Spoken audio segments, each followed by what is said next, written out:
Agora acho que funciona. Boa noite a todos. Bom, hoje nós vamos ter uma discussão, vamos bater um papo a respeito de aborto. Até que ponto nós podemos decidir sobre a vida ou a morte de outros?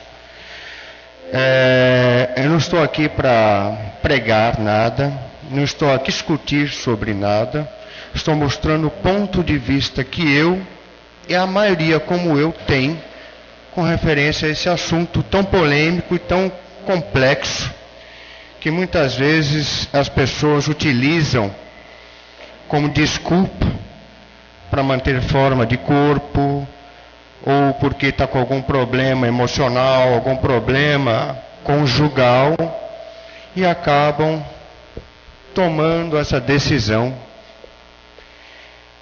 que nós vamos agora analisar de uma maneira bem ampla. Vamos começar discutindo a respeito da história do preconceito.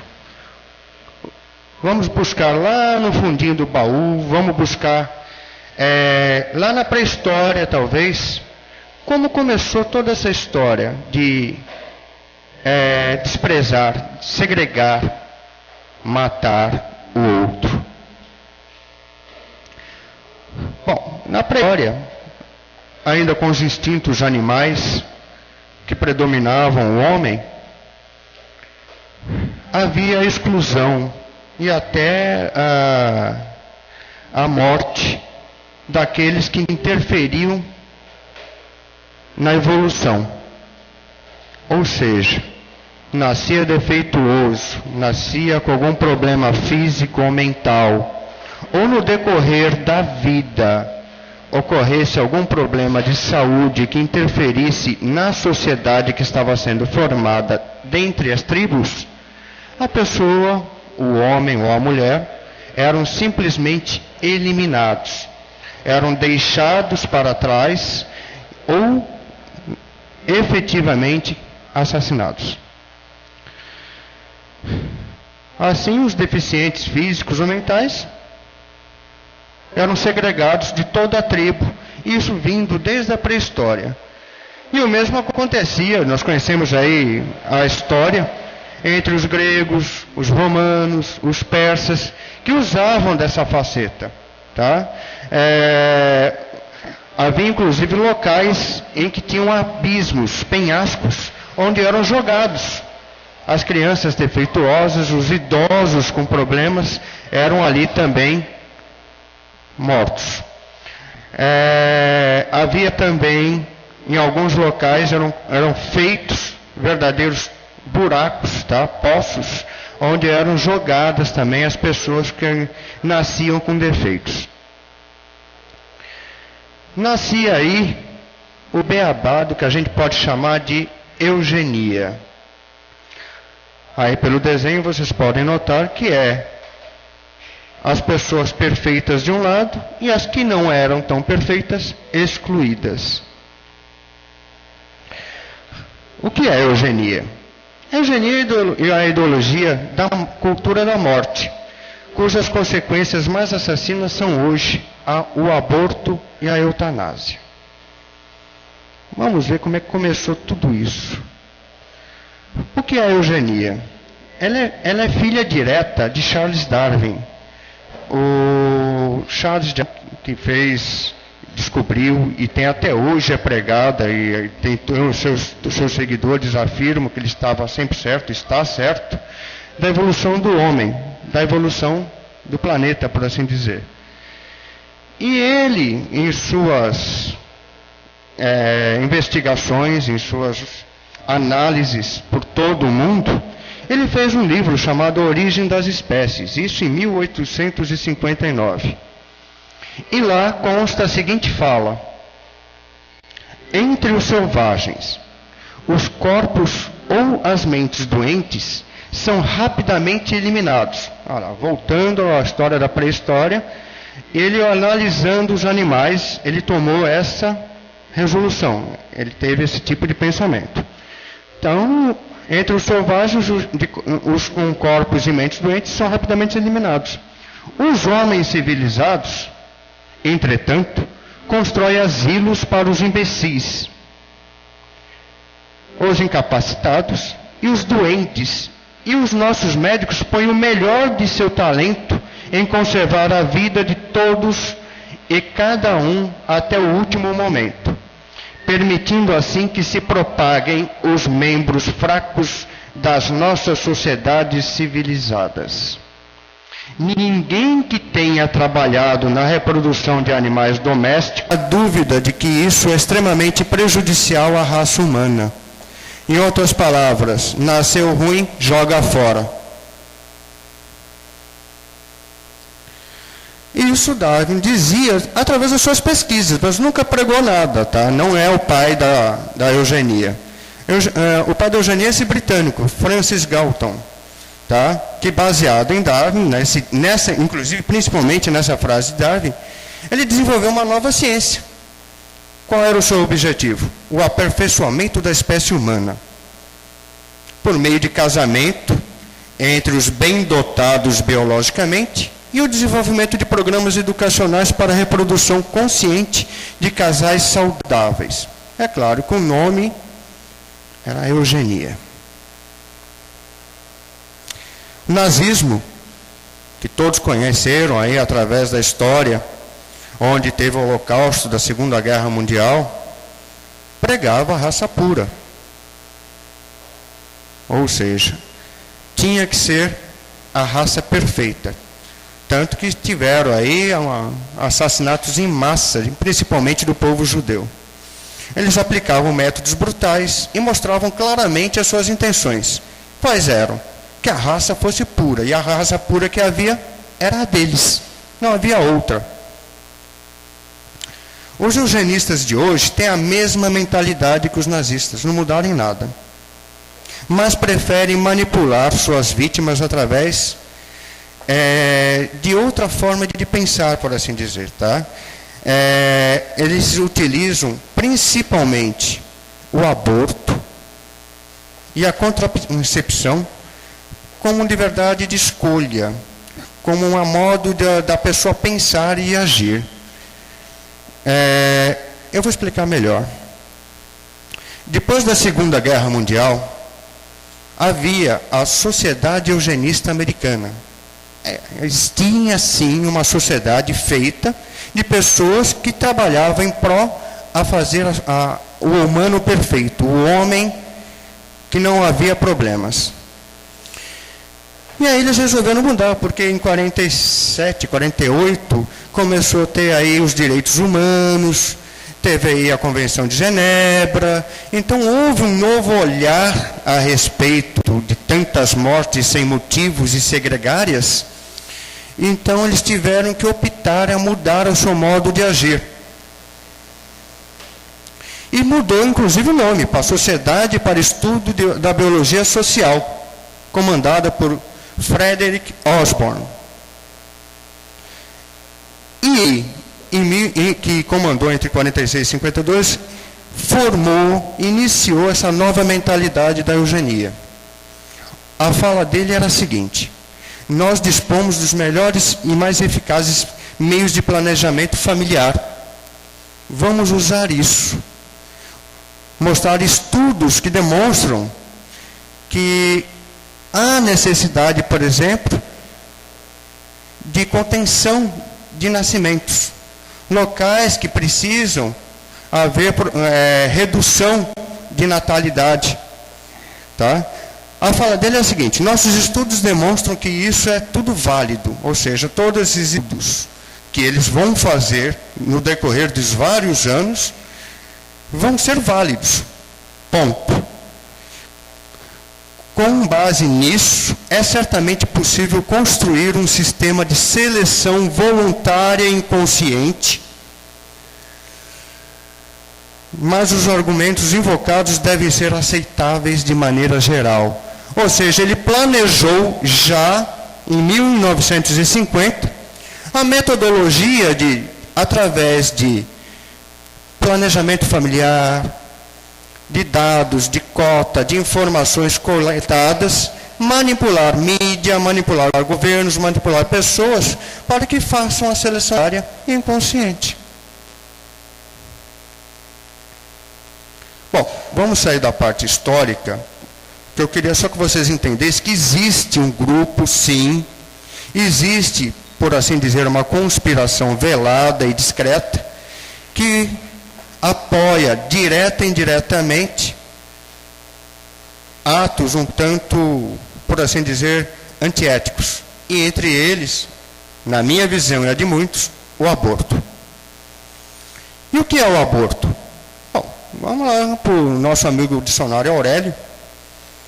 É a expulsão espontânea ou provocada do produto da concepção antes do momento em que ele se tornará viável. Então, se eu for seguir ao pé da letra, eu já estou vendo aí numa linguagem subliminar que eu estou abortando algo que não é viável.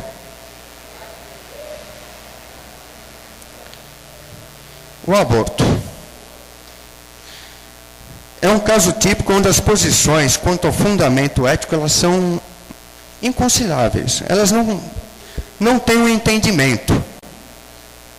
Para uns trata do direito à vida. É o que eu prego, é o que eu digo, é o direito à vida. Já tem aqueles que acham que é o direito da mulher tratar o próprio corpo. E se é seu corpo, aquela coisa que está sendo gerada nada mais é que um parasita e deve ser excluída. Há ainda o que são convencidos, aí entramos na eugenia, de que a malformação grave deve ser eliminada a qualquer preço, porque a sociedade tem o direito de ser constituída por indivíduos capazes. Tais posições são caracterizadas pela sociedade judaica cristã do século XX. Temos aí o que eu acabei de comentar, tá? Em 1950, 1940 começou a nascer efetivamente esse planejamento, onde hoje temos aí, através dos exames pré-natais, nós sabemos que a criança pode nascer com síndrome de Down, pode nascer com deficiências, pode nascer anencéfalas, e com isso é usado todo um marketing político e de interesse, aonde entra exatamente essa fala. Se você pode evitar de ter um problema, porque é olhado assim, é um problema, amanhã, então faça o aborto hoje. Se está errado, se está certo, vamos analisar. Agora, não há uma definição. Em todas as épocas da humanidade, sempre houve aqueles que são contras e aqueles que são a favores. Temos países aí que são aprovados, são legalizados os abortos, e temos países que são terminantemente contra o aborto.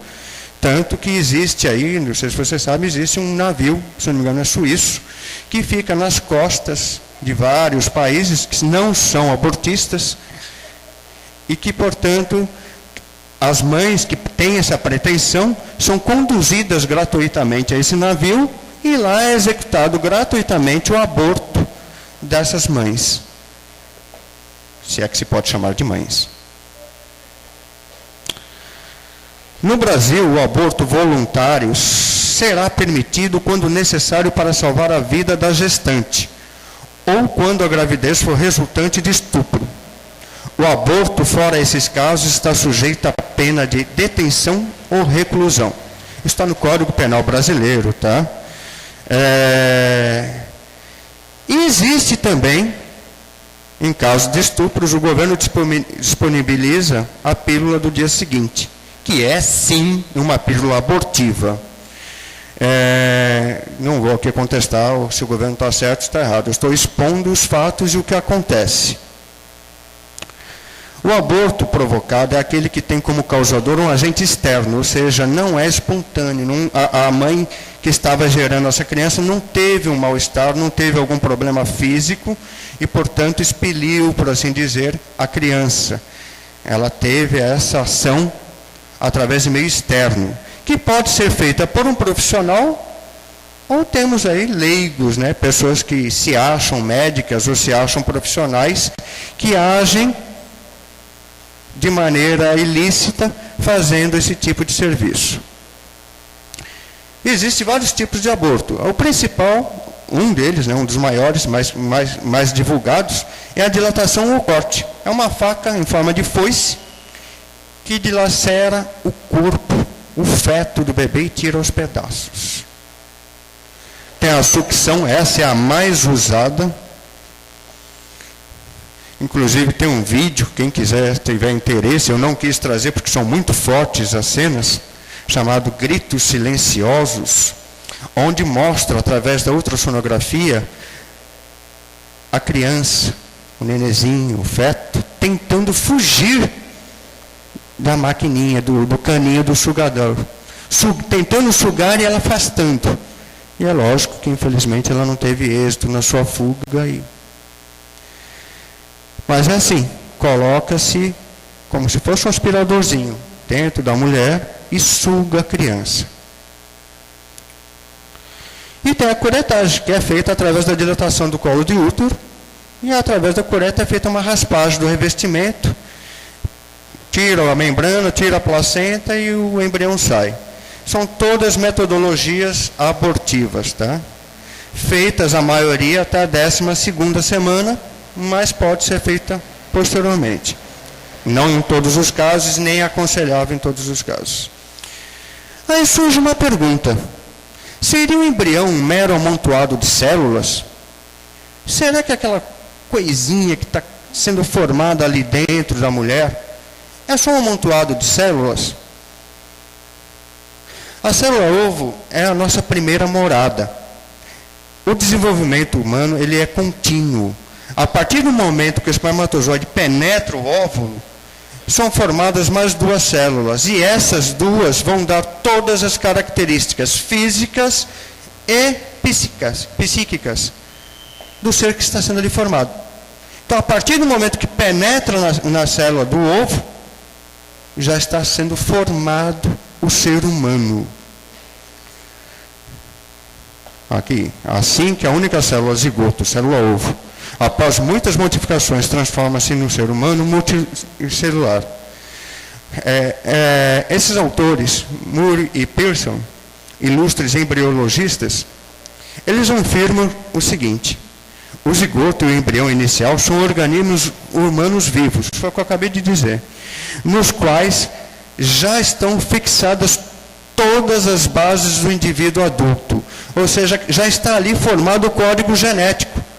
Aquelas células que estão ali começando a se desenvolver, que ainda vão formar pernas, vão formar cérebro, vão formar olhos, já tem todo o código genético, já estão ativos para a formação mente-corpo. Sendo assim, não é possível interromper, fala deles, algum ponto do contínuo, zigoto, feto, criança, adulto ou velho, sem causar danos irreversíveis ao bem maior, à própria vida. Aí tem aquelas senhoras, mulheres que dizem, não, mas eu faço o que eu quero com o meu corpo. Será que o direito dela não acaba quando começa o direito da criança que está ali sendo gerada? Estudos científicos elaborados por Claude Siral, professor emérito da Universidade de Paris, demonstram que há uma individualidade embriofetal. Portanto, o corpo é da mulher, mas o corpo da criança é da criança. Isso, através da ultrassonografia, ele mostrou em todos os seus estudos, se foram anos de estudos, de que há, sim, nítida visão de que o feto tem ação imunológica e psicológica. Na realidade, até mesmo existe um conflito de interesses. Quando você forma a criança, a mulher quando começa a ficar gestante, ela começa a gerar uma defesa no seu organismo. Tá? Esse aqui é através do estudo do Sr. Andrew, tá? Lá na Universidade de Georgia. Ele publicou numa revista chamada Natureza em 27 de 8 de 98, ou seja, já faz bastante tempo que esse negócio está no mercado, já se sabe há muito tempo sobre isso, mostrou que há um mecanismo bioquímico de defesa do feto, que procura driblar o da mãe. Ela produz uma enzima chamada IDO, com o intuito de expulsar o feto. É da natureza. Tem um corpo estranho dentro dela e os seus anticorpos trabalham para que ele seja expulso. E ele, o feto, fabrica o triptofano, que reveste e neutraliza a ação do IDO. Então ele tem uma ação de defesa inconsciente já dentro do útero, evitando a ação do corpo da mãe que está tentando tirá-lo. Essa pesquisa coloca em xeque, portanto, o argumento de que a mulher grávida tem o direito de decidir-se sobre o embrião. Porque este não seria um ser à parte, não teria personalidade própria. Essa é a fala da mãe. Isso é um parasita, isso está sendo formado, é um amontoado de células. Não, não é não. Tá? Tanto que ele possui e é detentor de um patrimônio genético só dele.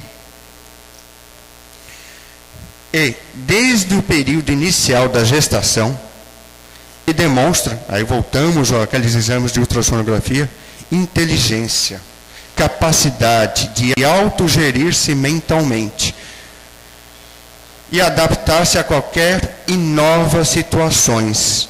Por quê?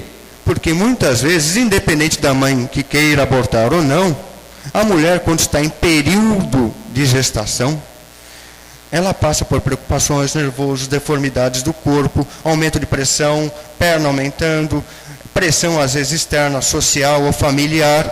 E tudo isso a criança absorve,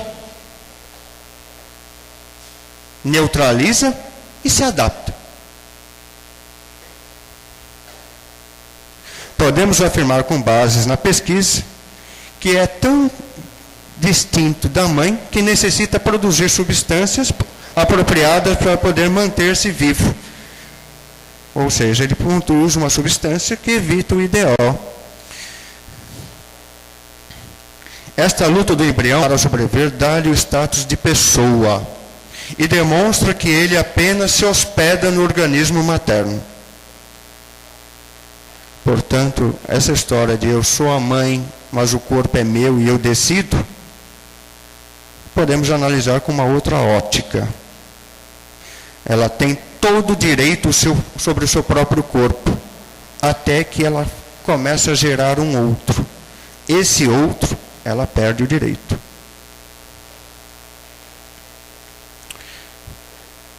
Alguns podem perguntar, e o bebê? Aquele nenezinho, aquele feto, aquele embrião. O aborto pode causar dor em fetos, ainda pouco desenvolvidos. Isso é o que acreditam alguns pesquisadores no hospital lá em Londres. A pesquisadora, a Vivette Gover, ela analisou fetos. Isso é um trabalho de mais de 5 anos de pesquisa, tá? Aqui ela informa com precisão que a partir da 17ª semana é certeza, a criança sente dor. Todavia, como eu já disse, por 5 anos ela fez exames, e ela percebeu que a partir da 5ª, 6ª semana, ele já tem reações também a dores. Como eram casos mais isolados, e a grande maioria, portanto, é uma pesquisa baseada em percentual, a partir da 17ª semana é que ficou concretizado. A criança sente dor. Tanto que são estudadas as possibilidades de anestesiar o feto durante as interrupções de gravidez, durante o aborto. Existem evidências, eu já estou sendo repetitivo, mas é porque essas evidências foram que se sobressaíram, que ela desenvolve o sistema nervoso a partir da 17ª semana de gestação. Essa teoria ganhou tanto apoio das entidades contrárias ao aborto, que foi dito o seguinte: é mais uma prova de que a vida humana começa no momento da concepção, diz Kevin Maley, da organização britânica Life, a famosa revista. Então, existem os eugenistas e existem os anti-eugenistas. A Life é uma. No campo psicológico, são comuns os processos depressivos subsequentes. Foi feita uma pesquisa, eu não estou com ela aqui, onde foram analisadas 80 mulheres, se eu não me engano foi na Suécia, desculpa. Sendo que essas mulheres foram analisadas, se não me engano, 40 que sofreram o aborto espontâneo e 40 que não foram induzidos. As que tiveram aborto espontâneo ficaram sim depressivas, entraram em estado psicótico, ficaram em estado estressivo durante o período de 1 semana a 6 meses. E aí foram se adequando, foram se moldando e passou. As mulheres que fizeram aborto começaram a ter problemas depressivos, psicóticos, e estão até hoje. Lógico, em níveis toleráveis e sociais, mas comprovados cientificamente. Estamos aí. Será que a criança, o bebezinho, o feto, até a 12ª semana, não tem formato de gente? Será que isso é um amontoado de célula? Será?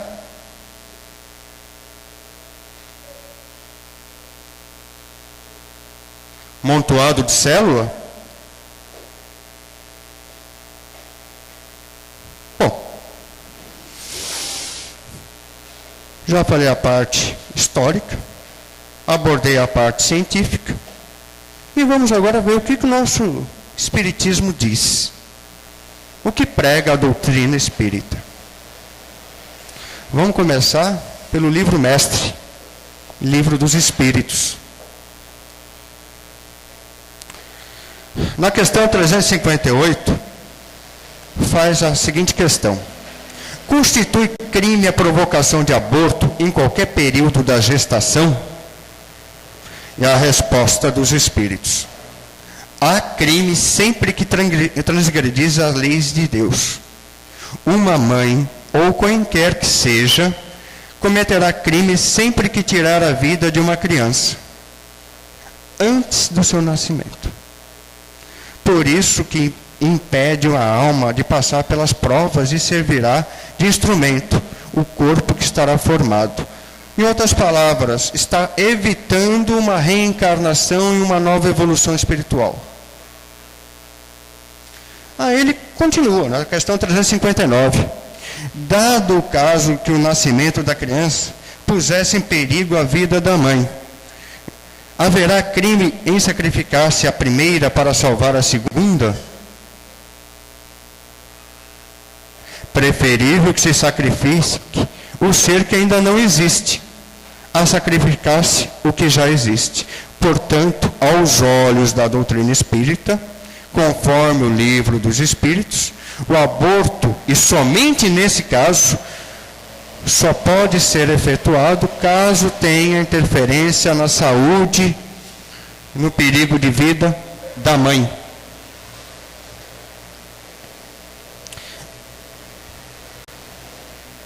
Essa posição contra o aborto é alicerçada na sua filosofia reencarnacionista. Ou seja, através das reencarnações sucessivas é que você consegue fazer o resgate em família e em resgate social. Então, muitas vezes, aquela criança que você está abortando, ela estava vindo te resgatar contigo. Estava vindo buscar uma reconciliação. E, infelizmente, A questão 344. Em que momento a alma se une ao corpo? Resposta. A união começa na concepção. Como eu disse, a concepção é quando o espermatozoide penetra o óvulo. Mas só se completa por ocasião do nascimento. Desde o instante da concepção, o espírito designa